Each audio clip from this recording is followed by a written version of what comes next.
we talk about Hall of Famer, he's a Hall of Famer. But nobody has the remedy on how to beat Floyd Mayweather. Don't let them trick you into getting your ass whooped again. I'm still young, so and I'm always active with this sport. So what I have done and accomplished in boxing, I think it's one of a kind, because to get a different weight division is not that easy. In me, we taking care of our body, and then we always work out almost every day and playing basketball like that. So right now, I still can fight. Like I feel like I'm still young. I mean.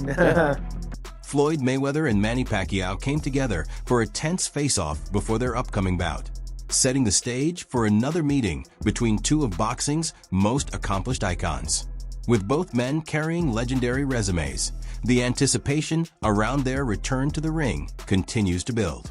During the exchange, Pacquiao made it clear that his own legacy should not be underestimated, reminding Mayweather that his place among boxing's all-time greats is already well established. Accomplished in life, but I'm just saying this to repeat, you might forget that accomplishment.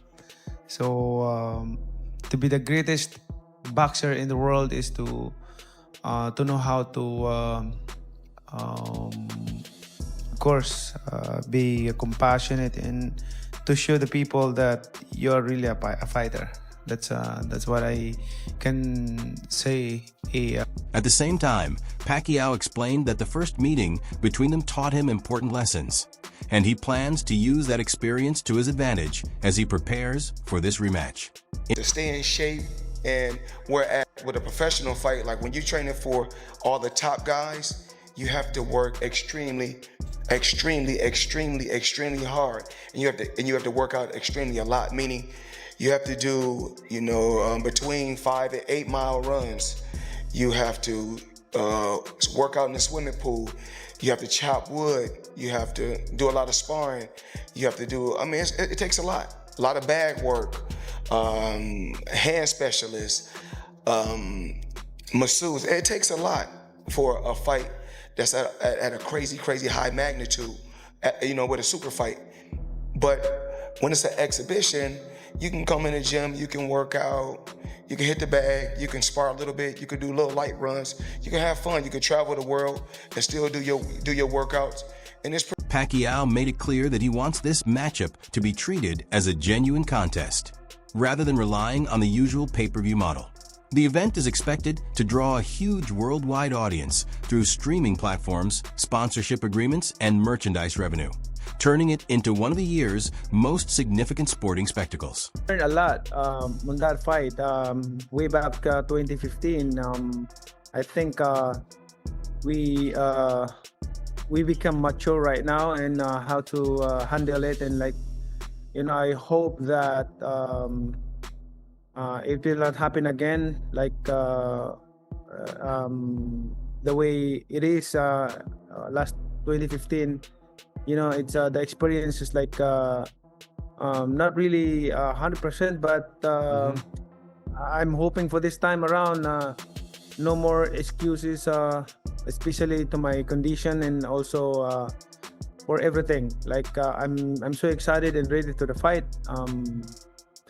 Although before he wants an exhibition with me, but I disagree, and I want to fight. Oscar de la Hoya expects Floyd Mayweather Jr. to come out on top over Manny Pacquiao once again, pointing to Mayweather's exceptional defensive skills and command of the ring as the key reasons behind his prediction. Biggest fight in boxing history. If you don't adjust for inflation, et cetera, or tickets sold, et cetera. Joe Louis and Max Schmeling, the rematch, Ali and Frazier, the first fight. These were the biggest fights in boxing history. But Mayweather and Pacquiao was easily the biggest fight of its era, of the generation. And it was the highest grossing fight of all time. Sure. Because it had 4.4 million pay-per-view buys at $100 a pop. Do the math, right? It's interesting because Netflix is obviously in the business of, you said, eventizing. Yes. Everyone, they want enormous events that become shared experiences in a way, in this day and age, partly because of delivery systems of content like Netflix, everything is so niche. You know, everything is so compartmentalized that there's very few shared experiences. It's one of the reasons that the NFL is such a big deal, because the NFL can get tens of... He feels that Floyd's talent for slipping shots and controlling the pace of a bout is what consistently left his opponents unable to settle into a rhythm throughout his career. You have to understand is he's always taken care of himself. Like, you know, his body, physically, mentally, he's always been very sharp and always staying in the gym and doing something physically, right? That's the big advantage he has. I mean, he's an athlete. He's a world-class athlete. You know, watching Pacquiao's last fight, yeah, you kind of feel bad. You kind of feel bad for him, and you know, even though he did win and he did, I guess, pull off a surprise in his last fight with a draw against the world champion, but still, you tend to kind of like feel bad because it's not the same Pacquiao. You know, it's definitely not the same Pacquiao I faced. That's for sure. The one that you know, put me on my... This time, the circumstances are different, with no outside issues pulling focus away, allowing full concentration to stay on training camp and getting ready for the fight. Rules, then yeah, it's an okay night for boxing. Who would you back? Who do you think would win it? If it's a real fight, because that's what Pacquiao wants, it seems. Yeah, I think Mayweather will. Sean Porter says Floyd Mayweather Jr. and Manny Pacquiao have managed to remain at an elite level because their disciplined lifestyles and healthy habits have allowed both legends to keep performing, even at this stage of their careers. Want to return to politics, or is boxing now your focus for the next few years? First of all, I would like to congratulate all the fighters, the Filipino who won the fight tonight. I'm proud of them, being a Filipino. And also, this is all I can say, that Pacman is back and the journey will continue. And about politics, forget about politics. I'm a private citizen right now. I want to live simple life, be giving inspiration and to help. I'm still helping other people, and you know, that's my heart, to leave a legacy, because I always say this to everyone, the Filipino, especially the Filipino people. I want to create a legacy that I can leave behind when we're gone, because we're not forever in this. Sean Porter points to the unusual pressure surrounding this fight, stressing how uncommon it is for someone like Floyd Mayweather to put an unbeaten record on the line at this point in his career. Porter explains that many fighters at this stage would likely lean toward exhibitions or lower-risk appearances, but Mayweather has chosen to make this a legitimate, sanctioned contest rather than a simple showcase. In Porter's view, that decision alone adds to the intrigue and is a major reason fans are paying such close attention. Even with the danger involved, Porter still believes Floyd has what it takes to protect his undefeated mark. He credits Mayweather's ring IQ, discipline, preparation, and calculated style as the reasons he remains such a difficult challenge, even this late in his career.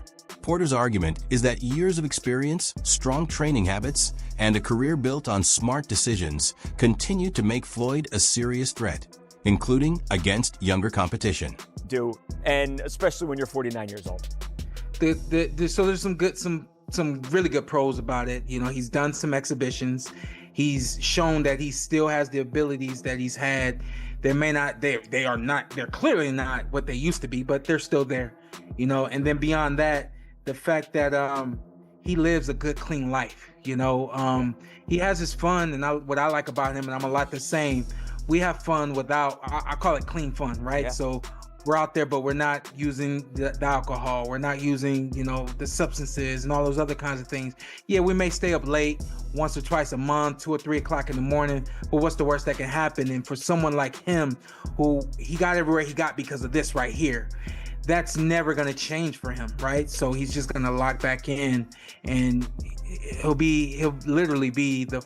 This matchup goes beyond being just another event for fans to watch. It turns into a true measure of legacy, with records, reputations, and years of accomplishment all hanging in the balance. Every round matters, and each punch carries added significance because so much is riding on the result. The final outcome could either strengthen Floyd's standing as one of the sport's all-time greats, or create a moment unlike anything seen before in his career. Porter presents the fight as a powerful mix of history, pressure, and high-level skill, making the importance of the moment impossible to ignore for anyone watching. Massive risk, though, Sean, even for Floyd, to put that 50-0 record, that unblemished record, on the line. From that standpoint, are you surprised that they didn't do this as an exhibition, that it is a real deal sanctioned fight? I'm not really surprised. I think that, again, when you get in the ring with Floyd, when you do a promotion against Floyd, when you have to deal with the business with Floyd, you grow, you learn. Manny has grown and learned the same way that we were notorious for saying Canelo became a different fighter after fighting Floyd. It's how it's supposed to go, you know? So I'm willing to bet that this sanctioned fight is Manny's team pushing against this and saying we need an actual fight against Floyd. If it's not an actual fight, it's nothing. And I think Floyd, you know, he just really believes in himself and knows that that ain't going nowhere. I'm not suggesting it's going to be like the same thing as it was. Mayweather has continued to look remarkably sharp, even during his more recent sparring work. Observers point to his timing, quick reactions, and defensive instincts as signs that he still operates at a very high level, backed by years of strict preparation and deep experience in the ring. In their view, Floyd's skill in anticipating opponents, slipping shots, and setting the pace of a fight still gives him a major advantage over most challengers, including Manny Pacquiao. Be into this, Sean? Will this captivate the sports world? It was dubbed the fight of the century last time. I know a lot of people ultimately weren't thrilled with the outcome, perhaps, or the action of the fight. Do you think people will be into this? You know, boxing is known as having a walk-up crowd, right? So when you don't see a lot of pre-sold tickets, it's kind of like, I know the promoters, the business, they don't worry about it because they're like, night of, everybody's showing up. I got a feeling we're going to have a majority of the boxing world, of the sports world, everybody's going to be pushing against this. This is stupid. What are they doing? Floyd's taking this risk. They're almost 50. They're going to say everything that needs to be said. But then guess what? Everybody's going to tune in and watch this one. The same thing happened when Mike fought Jake. It was like, what is this? It doesn't make sense. I can't believe it. I know people personally. Teddy Atlas draws attention to the clear differences in both style and physical makeup between Floyd Mayweather and Manny Pacquiao. He explains that Mayweather is the naturally larger fighter, giving him certain advantages in terms of strength and reach inside the ring. On the other side, Pacquiao's speed, movement, and non-stop work rate make him a dangerous challenge, particularly for an opponent who has not been consistently active. Atlas also suggests that Floyd's long stretch away from real competition could have an impact on areas like timing and stamina. At the same time, Pacquiao's footwork, constant motion, and quick combinations could create opportunities if he is able to keep the pressure going. Even so, Atlas still points to Mayweather's experience, defensive brilliance, and ring intelligence as critical elements that could neutralize that aggression. In his view, the matchup comes down to a familiar contrast: size and veteran skill against speed and relentless activity. Netflix. Floyd. I think that's still a high-level fight, though. That's what I love about it, because I think Manny is still a high-level fighter.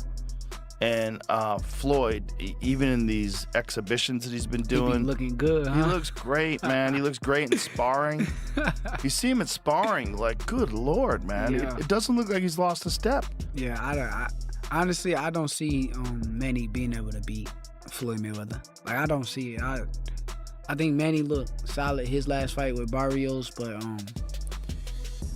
I just don't see Floyd losing. Like, I think it's some guys that he could come back today in the sport of boxing and fight. Yeah, I think so. Like guys even like though he's Barrios, 46. Yeah, right. I think he would. Wade Plemons recently raised concerns about streaming services pushing high-profile fights involving aging boxing stars. In his view, events carried by major platforms such as Netflix can place greater emphasis on spectacle and financial return than on what is best for the sport over the long term. He explained that while these legendary fighters built their names during the peak of their careers, bringing them back to compete well beyond that stage can shape a very different image for younger fans who never had the chance to watch them in their prime. All right, so that's number one. The number two was, who's got less miles on the odometer? And because of the defensive style of Mayweather, I gave a check to Mayweather having the edge here. I mean, besides the Marquez fights, Pacquiao's been in some tough fights, right? Reflexes and timing and other boxing elements. Well, I gave the check to Pacquiao. You know, at least he's had some fights, or at least one real fight, you know, with Barrios recently. And yeah, Mayweather's fresher, but inactivity could affect his timing, especially early in the fight. So next one, power. Well, the guy who's always been a naturally better puncher, not the naturally bigger guy though. At the same time, Plemons believes that repeatedly centering major events around returning legends can take attention away from the younger fighters who are currently shaping boxing's future. He acknowledges that nostalgia is a powerful draw and naturally creates excitement, but argues that the sport would gain much more by putting the spotlight on fighters in their prime who are helping define the next generation of competition. To see grabbing attention when procuring sports for their platform. You don't see Netflix going out, no offense to, you know, smaller events in boxing or MMA or really anything, but you don't see Netflix going out and grabbing, you know, a regular fight night to put on their platform. You don't see Netflix going out and showcasing high school football or even college football. You see them going after the biggest and most watched events they can possibly make. And I think, again, that's a good thing that boxing is included in it at all, right? You're seeing these exhibitions with Jake, and you're seeing the Mike Tyson-Jake Paul fight, and those do bring a ton of audience. Whether you like the fights or not, they do. And again, it brings more people to the sport. Do I wish that more people came to the sport for, you know, championship bouts between guys like Teofimo Lopez and Shakur Stevenson, or that we could showcase the Ring 4 card on Netflix for David Benavidez and Anthony Yarde? Tim Bradley looks at the upcoming Floyd Mayweather Manny Pacquiao fight with a sense of realism, admitting that the situation is what it is, even if it leaves mixed feelings. He makes the point that, regardless of what people think about the matchup, there are obvious reasons it is taking place. Bradley believes Mayweather would never agree to a fight like this unless he was convinced he had a real chance to beat Pacquiao. Massive audience to then have that trickle-down effect of the people that come for the Mike Tyson-Jake Pauls, the Jake Paul Gervonta Davis, the Floyd Mayweather-Manny Pacquiao, 16 years after it happened, or even the Crawford-Canelo fight, and hold on to as many of those people as possible that are interested in this sport. And in that way, again, everyone eats. And I think it is good for boxing. Now, you're always going to have this discussion of like, what's better for the sport? Is it a good thing? Is it a bad thing? You're going to have people that go, no, I don't want to see this because they're two legends and are going to look like lesser versions of themselves than we remembered. And in that way, it may hurt their legacy. I'm not one of those people. I can separate the best from when they were the best to what they are now. And if these guys were, I mean, Floyd's close to 50. He might be 50 at this point. I don't even know. This is going to be a lesser version of that, but it's not like, you know, someone in their 60s doing this, or even Mike in his late 50s doing it. Bradley believes there is still a major audience for premium boxing content, and that fans are willing to spend money to watch events built around big names. He gives Jake Paul credit for helping create a lane where veteran stars such as Mayweather and Pacquiao can return to the spotlight in a way that is still highly profitable.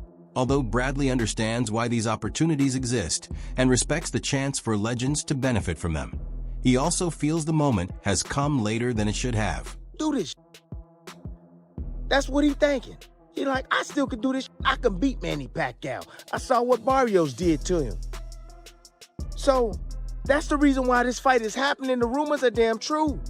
It's sad, but it is what it is. And you know what? The money right now for content is crazy. Netflix is paying for any type of great ass content, man. If you seen the change with Netflix, man, I almost canceled my damn subscription with Netflix because I got sick and tired of seeing the same boring ass shit on Netflix. And now they got this woman in place now, and she's seeking out, and she want the best of the best content. You know, they got podcasters and stuff all on Netflix now. I mean, it has grown crazy. So, you know, Jake Paul opened up the Netflix avenue. That wraps up today's video. Thanks for watching, and be sure to stay tuned for more updates.